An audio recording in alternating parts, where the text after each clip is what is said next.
नमस्कार.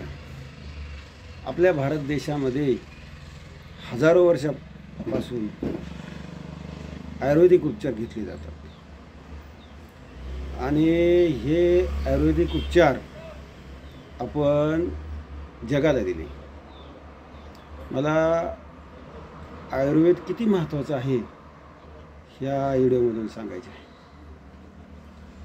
माझी आई तिच्याविषयी मी सांगणार आहे. माझ्या आईला थायरॉईड झाला. थायरॉईड झाल्यामुळे तिचे ऑपरेशन केले. ऑपरेशन केल्यानंतर तिला इलेक्ट्रोझिन 100, सिल्केल 500 आणि त्यानंतर कॅल्सिकार्ड 5 अशी बीपीची गोळी, अशा 3 गोळ्या चालू होत्या. आता ह्या गोळ्या चालू असताना अनेक वर्षे गेल्यानंतर माझ्या आईला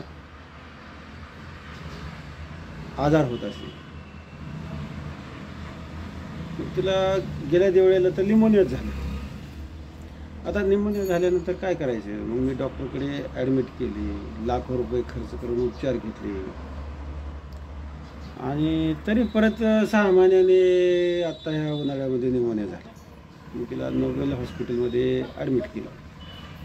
ॲडमिट केल्यानंतर तिला फुफ्फुसाचा कॅन्सर झाला असं डॉक्टरने सांगितलं. आता हा कॅन्सर किती प्रमाणात आहे ते बघण्यासाठी पेट स्कॅन करणे गरजेचे आहे. म्हणून मी उखे मेमोरियलमध्ये पेट स्कॅन करण्याचे ठरवले. पण तिची शुगर न कमी झाल्यामुळे मी पेट स्कॅन करू शकलो नाही. मग सर्व डॉक्टरांना भेटून, डॉक्टर मित्र असतील, सर्व उपचार करणारे संबंधित डॉक्टरांना विचारून म्हटलं आता काय करायचं? ते म्हणजे आम्ही ॲलोपॅथिक उपचार करू शकत नाही. आता तुम्ही काय करा, सेवा करा. आई तर उठू शकत नव्हती, बसू शकत नव्हती, बोलू शकत नव्हती. मग गावी असतानाच आता काय करायचं? ते तर काही खातं नाही, पित नाही, काहीच करत नाही. मग ठरवलं आता काय करायचं, असे किती दिवस जाणार. मग माझे मित्र सतीश ठुबे यांच्याशी मी कॉन्टॅक्ट केले. ते म्हणले काय हरकत नाही, आपण त्यांना आयुर्वेदिक उपचार सुरू करूया. आणि मग ठुबे यांनी आयुर्वेदिक उपचार सुरू केले. सकाळी संध्याकाळी 2 टाईम पिंपळाच्या पानाचा रस, दिवसभर मोसंबीचा 3 टाईम रस, असे उपचार चालू असताना आईला बरे वाटू लागले. कफ बाहेर पडला, तिचं पोट साफ झाले आणि तिला बरं वाटू लागले. मग डॉक्टर म्हणले आपण औषधे मागूया. मग औषधे मागवली.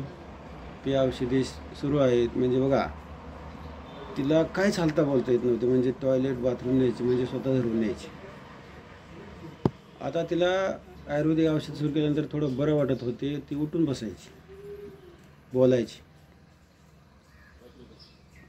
आणि त्यानंतर आयुर्वेदिक औषधं मागितल्यानंतर 4 दिवसानंतर आणखीन थोडी तिची हालचाल वाढली.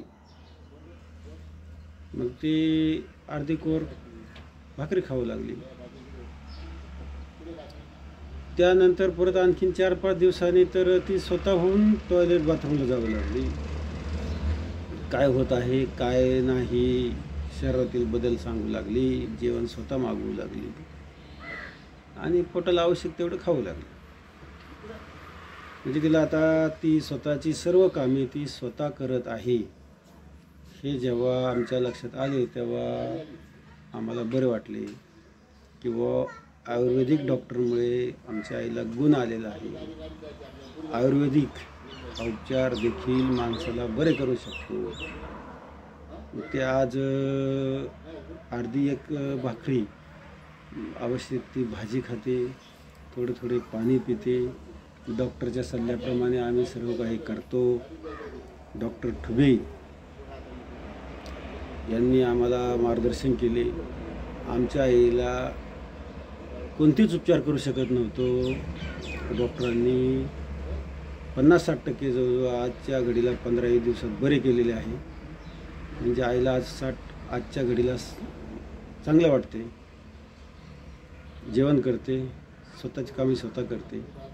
हे सर्व डॉक्टर ठुबे यांच्यामुळे झाले. धन्यवाद ठुबे सर. धन्यवाद आयुर्वेद.